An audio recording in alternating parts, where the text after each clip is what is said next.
I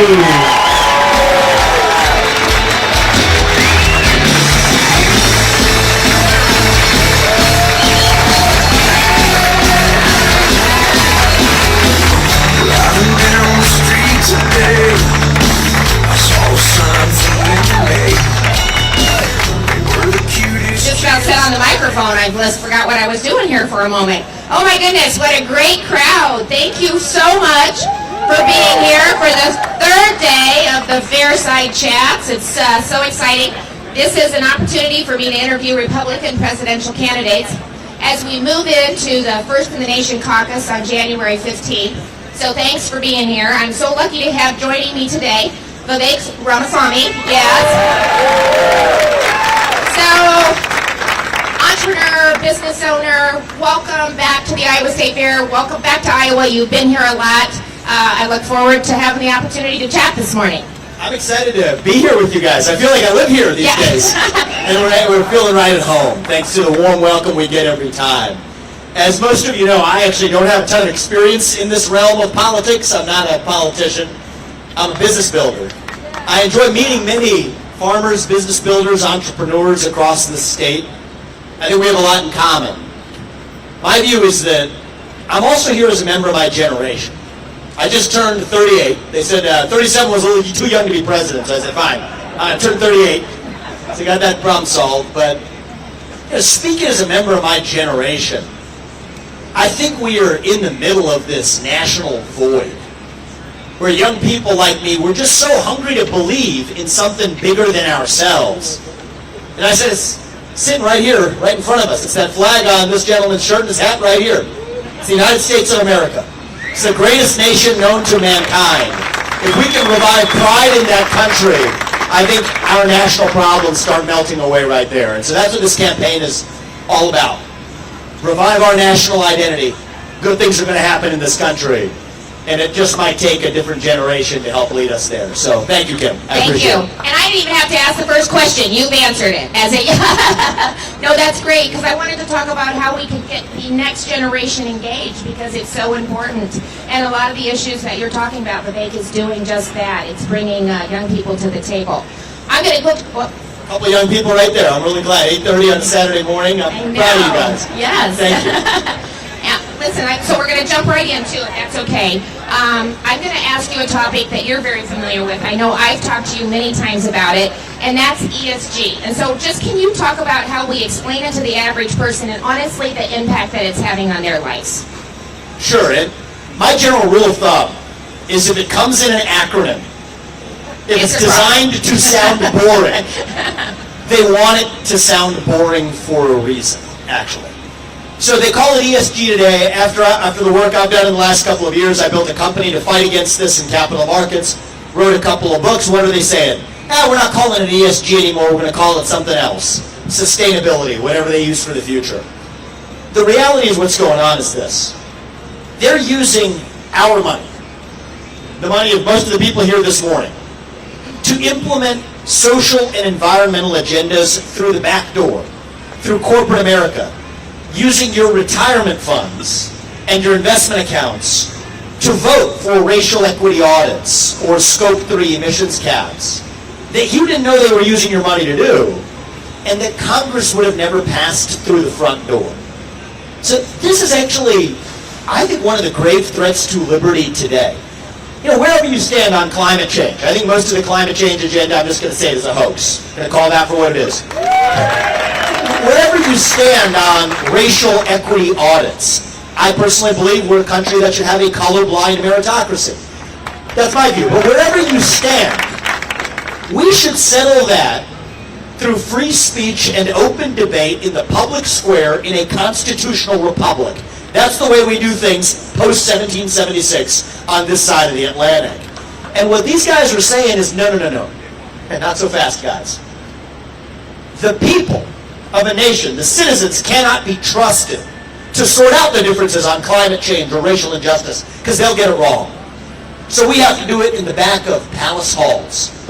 It used to be in the back of palace halls in old world England.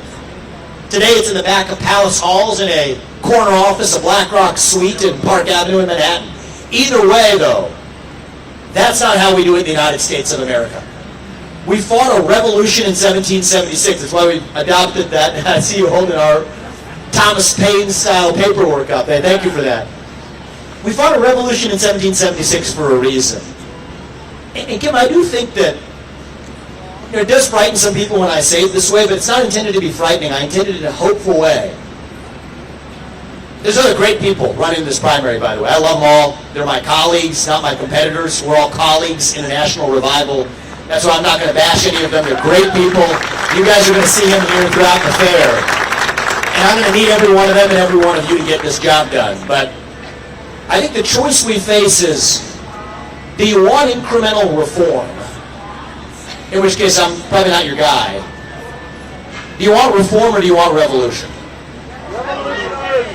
I stand on the side of revolution, the American Revolution, and that's really what this ESG issue is all about. Thank you. I know it's kind of heavy to jump in, but we got to pay attention to what's happening. To your point, exactly what we see them doing behind closed doors. So thank you for talking about that. So let's go from ESG to China. How should the American people understand truly the threat that China poses to our national security? And as president, how do you begin to address that? So I'm going to state a basic and obvious fact. We cannot depend on an enemy for our modern way of life. We never depended on the USSR for the shoes on our feet or the phones in our pockets. We just didn't. Today we depend on communist China for the way we live our lives. That doesn't work over the long run. It's like we're in a codependent relationship. Codependent relationships do not end well. The only question is who ends it first. The sooner we end it, the better for us. And I think just run this through in your head if you doubt me on this. If that were a Russian spy balloon flying over half this country, what would we have done? Shot it down in What would we have done in Iowa? Once again, what would we have done in Iowa? Shot it down. Amen. If it was Russian. But they wouldn't let you at the U.S. government level because they wanted to fly over half the country, transmit the information, and then do a nominal shoot down over the Atlantic. If that were Russia, we would have ratcheted up sanctions. We didn't do it for China. You want to know why? Let's be honest. I'm going to speak. This campaign's about truth. You see it on your hat. Speak the hard truth. It's because we're scared. We're scared because we depend on them. Xi Jinping, he says, you know what? You all are addicted to me. You're addicted to that fentanyl I'm pumping across your southern border in a modern opium war that you don't admit you're in. You're addicted to the digital fentanyl that I'm putting in your kids' hands in the form of modern social media. You're addicted to the financial fentanyl in the form of the national debt that you have no capacity to wean yourself off of. And so, Kim, I think this is actually a positive point. It's not a doom and gloom point, I promise, which is that the real question isn't even about China. The real question is, do we have it in us to actually strengthen up with a spine and stand up for who we are? If we do, China will have to play ball according to the same set of rules. But if we remain addicted to our enemy, then we deserve the consequences that we face. And that's why I'm going to say, yes, we do have it in us. We will lead our nation forward. If Thomas Jefferson, my favorite president, were alive today, the Declaration of Independence he'd be signing is the Declaration of Independence from Communist China. That's a Declaration of Independence that I will sign as your next president. Thank you. I appreciate that. You know, we've been pushing for civic requirements in high school to ensure really that our students, I know, right, can learn the foundational principles of our country and what it actually means to be free. We've forgotten how fragile that is. So why are we seeing really the disconnect between our young people and the opportunities that truly exist in this country and that America provides? First of all, can we just give your great governor a round of applause here? She is dominant. She is totally dominant. School choice, example for the rest of the country. It does start with education. And you know, I'm telling you about a conversation we had in your office, right? I mean, my whole game is, if we're going to say it behind closed doors, we'll say it in public. I think that there's no reason why every high school student who graduates in this country should not have to pass the same civics test that an immigrant, like my parents, had to pass in order to become citizens of this country. You got to know something about that country. I'm sure a fact too. Some people may think I'm just making this up. There's actually a survey conducted 2 months ago, widely connected survey by the Reboot Foundation. 60% of young Americans, think about that, 6 out of 10 young Americans say they would sooner give up their right to vote than to give up their access to TikTok. I'm not making that up. So the reality is why? Young people don't value a country they're taught to hate. Young people don't value a country that they don't even know anything about. And so this campaign, if it's about one thing, the way I'm going to lead this country, if it's about one thing, is reviving this idea of citizenship, actually. What does it mean to be a citizen of this nation? And I know this is a little heavy for a Saturday morning, but I just think it's important that we talk about it. We're taught to believe that citizenship is, what do I get? What do I get? What am I entitled to? And as the 14th Amendment would say, what are the privileges of citizenship? Well, I think we ought to ask ourselves a different question. I think this is a place where conservatives can lead the way. I think the question we ought to ask is, what are our duties as citizens? That's really what citizenship is about. And our first duty is to know something about this country and then to pledge allegiance to it. And I think this is a deep moment for conservatives to look ourselves in the mirror and ask ourselves who we are. Because for a long time, even people like me, what do I stand for? And I still stand for it, the American dream. The individualist, the capitalist in me. To say that I will achieve anything I want with my own hard work and commitment and dedication. I'm an individualist, and I will not apologize for capitalism, and that's a good thing. I'm proud of it. That is who we are. That is definitely who we are. But it is half the story. We can also admit at the same time that there's the other half of us that is still a citizen of a nation, and that we have civic duties to that nation. Those aren't contradictory. Those go together. When we ask the question of what does it mean to be an American, I remember 1776. It was the year of the wealth of nations and the year of the Declaration of Independence. Individualism and unity. Capitalism and a republic. Both of those are what it means to be American. And I think that's what we're going to have to teach our youth. My two sons who are running around here somewhere or other riding some rides. If there's one thing I want to say when I leave office in January 2033, right, that's the destination, not November 2024. That's just a step along the way. January 2033, when I'm leaving office, I kind of want to say the same thing that Ronald Reagan said when he left office in January of '89.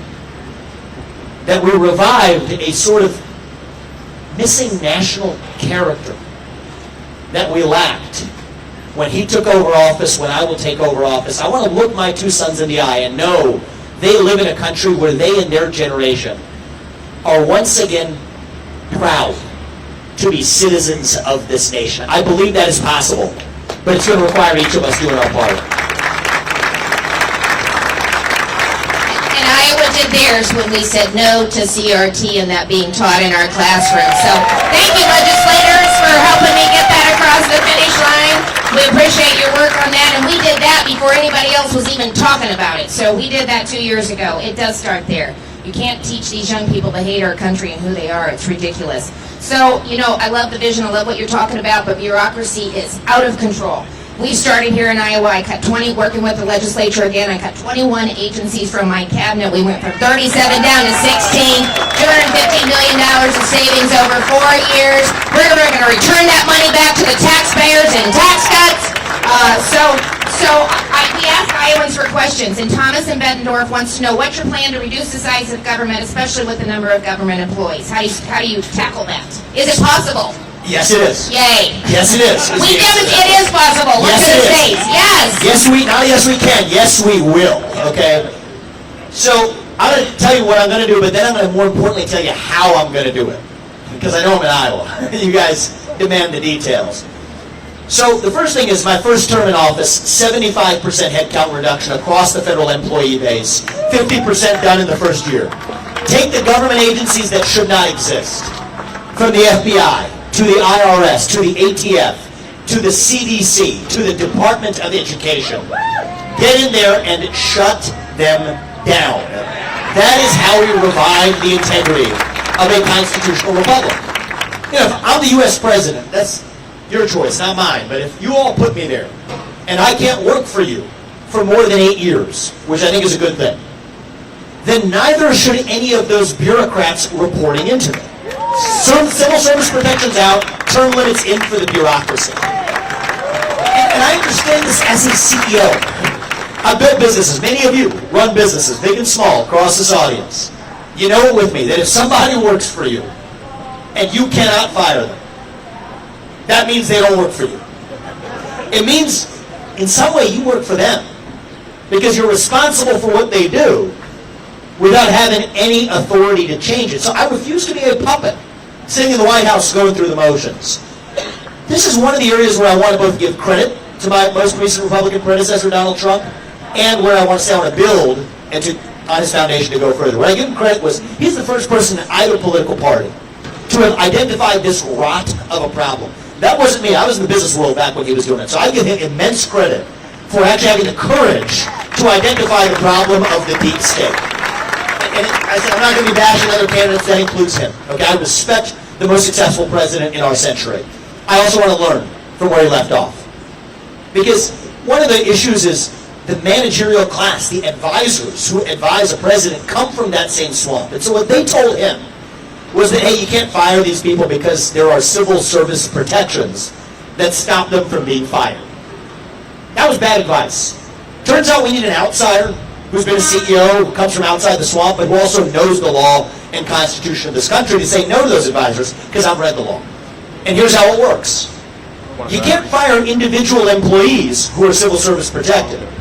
But those rules do not apply to mass layoffs. And mass layoffs are absolutely what I am bringing to the D.C. bureaucracy. That is how we actually drain the slump and get this job done. Thank you. Okay, this time goes way too fast. So we're going to do the fast three, and then I'm going to give you the last 5 minutes to really talk about some things that are important to you, and I'll lead into that question. But here's the fast three. Give me one funny campaign moment on the trail. So this is a funny one. So we're at the Moms for Liberty event in Philadelphia. We're at my Moms for Liberty. I love this. So that was the first event where you were there. You remember we brought our 2 kids on stage. And it was like wild. They're like, we're trying to talk about like how we're going to shut down the Department of Education, and my son's like running around making faces to the audience. So I'm unveiling a pretty detailed proposal for the first time. It's kind of complicated.